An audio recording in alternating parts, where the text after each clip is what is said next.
Hey, Zarina Matcha here.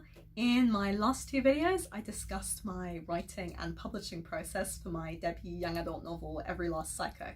In today's video, I'm going to discuss my writing process for my contemporary young adult fiction novel, Anne.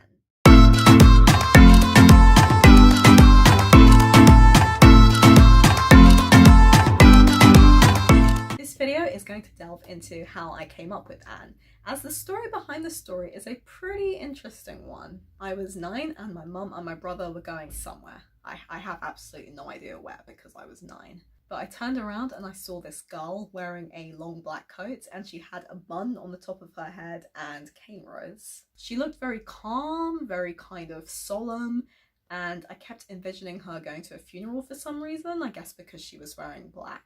The name Anne came into my head, I guess because it's quite a simple, quite a drawn out name. And then I imagined that her dad had killed her mum.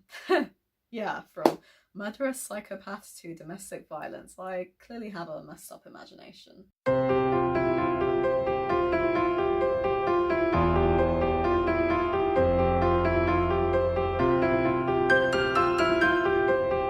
I was a big fan of Jacqueline Wilson books as a kid. Why don't you think I'm the girl who has so many Jacqueline Wilson books? Jacqueline Wilson mainly writes about troubled family issues, so things like domestic violence, mental health, and divorce. Those are the kind of topics she covered, and this was a big influence on me for my young adult fiction. In the published novel, Anne also has a love interest called Karen, and in my earlier version, Karen was actually a bully who picked on Anne while she was at boarding school. In the book, Anne does get bullied, but this is by Karen's friends, and Karen later becomes Anne's girlfriend. This story of domestic violence and bullying was obviously too much for a 9-year-old to write, so I put the book aside and I left it until 2015 when I was in sixth form doing my A-levels. I started drafting it out on my computer, writing several chapters and rewriting them in 2016 and 2017. I had a friend read some of what I'd written. She also read drafts of Every Last Psycho and she gave me feedback on it, which is obviously really important.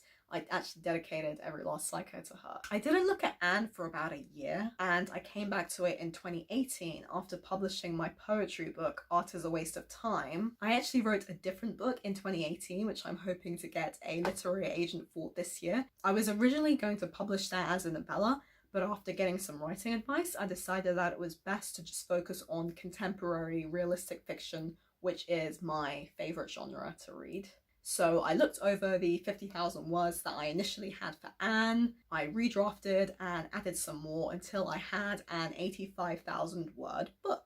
It was really important to me to incorporate a lesbian protagonist in this book because I think that even though I'm not LGBT+, having that representation embedded in a novel is really essential to remind people that we live in a diverse world with people from various backgrounds. I think that diversity in fiction is really important as long as it isn't preachy and is embedded into the novel. I also don't think that it should be done just for the sake of it. It has to make narrative sense. This book is not at all based on me, although I did experience bullying as a child, as I'm sure a lot of people do.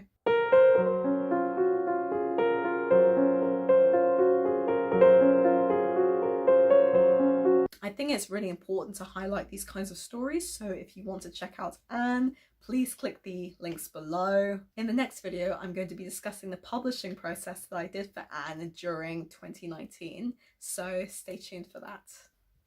That's great!